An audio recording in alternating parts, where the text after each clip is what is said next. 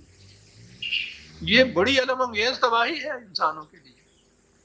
تو گویا تباہی کے لیے ہی یہ محاورے کا لفظ جو ہے یہ قرآن نے استعمال کیا ہے۔ قرآن سمجھنے کے لیے یہ سمجھنا بڑا ضروری ہے۔ کہا کیفیت یہ ہوتی ہے اس قسم کی قوموں کی، غلط روش پہ، غلط نظام زندگی پہ چلے جاتے ہیں، ذرا سا جھٹکا آتا ہے تو پکار اٹھتے ہیں کہ ربنا اکشف عنا العذاب انا مؤمنون، اے پروردگار اگر تو اب کے معاف کر دے، اس مصیبت کو دور کر دے، اس کے بعد ہم کبھی یہ نہیں کریں گے۔ قومیں کیسے یہ کہتی ہیں تو معلوم نہیں، ہم افراد جس طرح کہتے ہیں یہ تو روزمرہ کا ہمارا معاملہ ہے، یا میرے اللہ یہ اس دفعہ کا معاف ہو جائے نا، میں کبھی یہ لاگے نہ جائے، میری توبہ، میرے سب جانے بھی توبہ، بتھیری توبہ کرتا ہے انسان۔ کہتے ہیں یہ منظرین جو ہم ہیں نا، آگاہ کرتے ہیں، پہلی دفعہ ہی وہ آخری تباہی نہیں لے آتے، ہلکے ہلکے سے جھٹکے پہلے آتے ہیں، ان کو وارننگ دی جاتی ہے، متنبو کیا جاتا ہے کہ بابا غلط روش ہے، دیکھو اس کا یہ نتیجہ نکلتا ہے۔ تو اس میں تو یہ ہوتا ہے کہ یہ اگر یہ عذاب دور ہو جائے، یہ تباہی دور ہو جائے تو آئندہ کے لیے آپ دیکھیے کہ ہم کس طرح سے پکے مومن بن جاتے ہیں صاحب۔ لیکن پھر پکے مومن بنتے نہیں ہیں، اپنی پہلی روش میں اور آگے بڑھتے چلے جاتے ہیں، بڑھتے چلے جاتے ہیں، تاکہ پھر وہ آخری وقت آ جاتا ہے جس میں تباہی ناگزیر ہو جاتی ہے، اٹل ہو جاتی ہے۔ وہاں جا کے جب یہ کہتے ہیں کہ یا اللہ ہم سے یہ تباہی دور کر دے، کہا کہ اس وقت کہا جاتا ہے ان سے کہ انا لہم الذکریٰ، وہی بات جو میں نے کہی تھی، خدا یہ اتمام حجت کرتا ہے کہ پہلے وارننگ دیتا ہے ان کو، ان تک پہنچاتا ہے یہ بات۔ یہاں وہی کہا کہ کہو تم تک یہ وارننگ پہنچی تھی یا نہیں پہنچی تھی؟ وَقَدْ جَاءَهُمْ رَسُولٌ مُبِينٌ، تمہاری طرف یہ ہمارا قاصد پیغامبر آیا، امین، دیکھیے یہاں مبین، واضح طور پر اس نے بات سمجھا دی تھی، کوئی شک نہیں تھا، کوئی شبہ نہیں تھا۔ یہ جو اب قرآن کے متعلق ہر قسم کا معاذ اللہ جو نقص ہو سکتا ہے نا کسی کتاب میں، وہ قرآن کی طرف ہوتا ہے، اس میں یہ بھی واضح نہیں ہے جی، مجمل ہے جی، مفہوم نہیں سمجھ میں اس کا آتا تھا۔ اب اس کو کتاب پہلے بھیجی، پھر اس کو سمجھانے کے لیے ساتھ اور بھیجنے چاہیے۔ یہ جو دعوے کرتے ہیں نا آپ آنے والے، وہ یہی کہہ کے یہ کتاب نہیں لاتے، وہ کہتے ہیں نہیں من نیستم رسول نے آوردام کتاب، پھر کیا کرنے آیا؟ تمہوں خدا دی کتاب سمجھاؤن آیا، چنگی کتاب بھیجی، ایسی کتاب کہ اس کے سمجھانے کے لیے پھر کچھ نبیوں کی قسم کی چیزیں بھیجنی شروع کی، تو ختم نبوت کاہے کے لیے کی؟ وہ پہلے سلسلے کو کیا ہو گیا تھا جو اسی طرح سے جاری رہتا، نبوت کو تو ختم کیا۔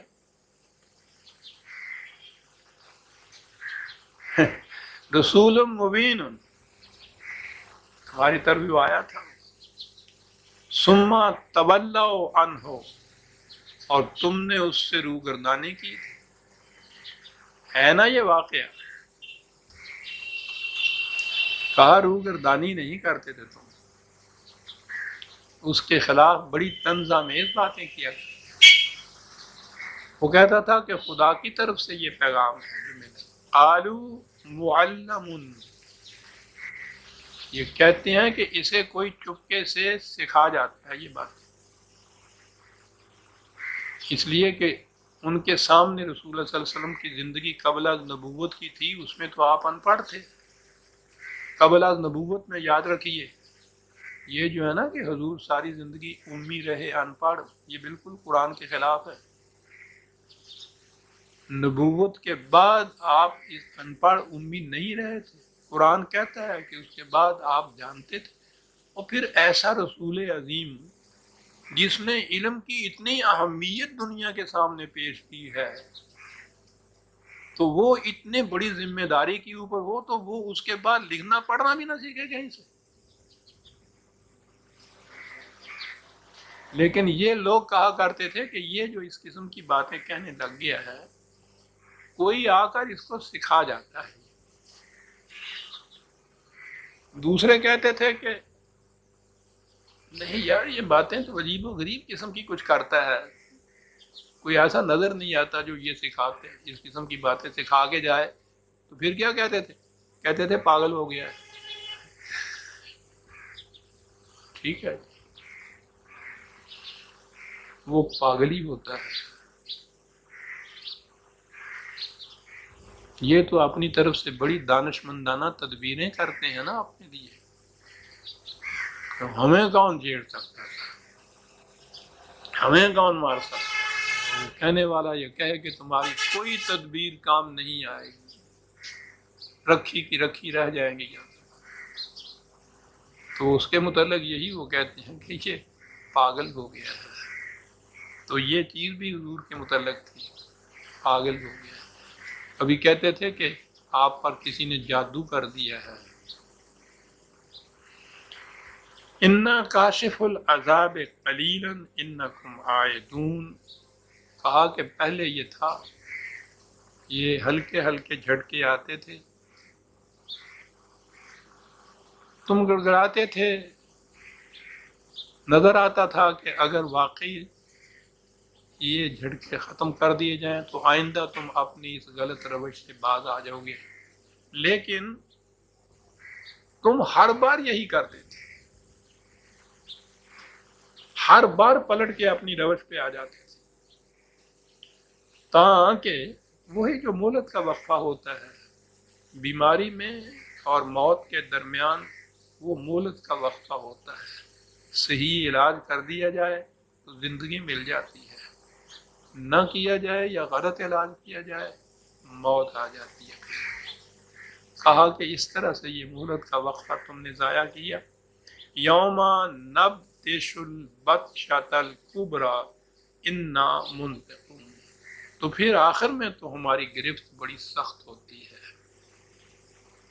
ہم قوموں کی غلط تباہ کن روش کا جو نتیجہ ہمارے قانون کے مطابق نکلتا ہے وہ تباہی ہوتی ہے، اور یہ گرفت ہماری بڑی سخت ہوتی ہے، اس سے کوئی چھوٹ نہیں سکتا. 10 منٹ تو ہیں. بات اس کے بعد مثال کی شروع ہوئی. قرآن کا انداز یہ ہے کہ وہ ایک بات نظری طور پر پیش کرتا ہے، اس کی صداقت کی شہادت میں اقوام سابقہ کی تاریخ کو پیش کرتا ہے. تو یہ جتنا کچھ کہا گیا نا، زمانہ نزول قرآن میں قریش کے بعد وہاں یہودی زیادہ بستے تھے جو اہل کتاب تھے، ان کی تاریخ بڑی عام تھی وہاں. تو عام طور پہ آپ دیکھیں گے کہ قرآن ہمیشہ بنی اسرائیل کی داستان جو ہے اور فرعون کی داستان، اس کو بطور تائید اور شہادت کے پیش کرتا ہے. تو جو کچھ کہا ہے اس کے بعد قرآن نے فرعون اور حضرت موسیٰ کی کشمکش کی داستان کو آگے پیش کیا ہے. ٹھیک ہے، وقت اتنا تو ہے، لیکن میں معافی چاہتا ہوں، کمزوری کی وجہ سے میں تھک گیا ہوں، معاف کیجیے گا. آج اتنا ہی صحیح، 10-15 منٹ کی اجازت چاہتا ہوں. ربنا تقبل منا انک انت السمیع العلیم. ہم سورہ الدخان کی آیت 16 تک آ گئے تھے، 17ویں آیت سے آئندہ ہم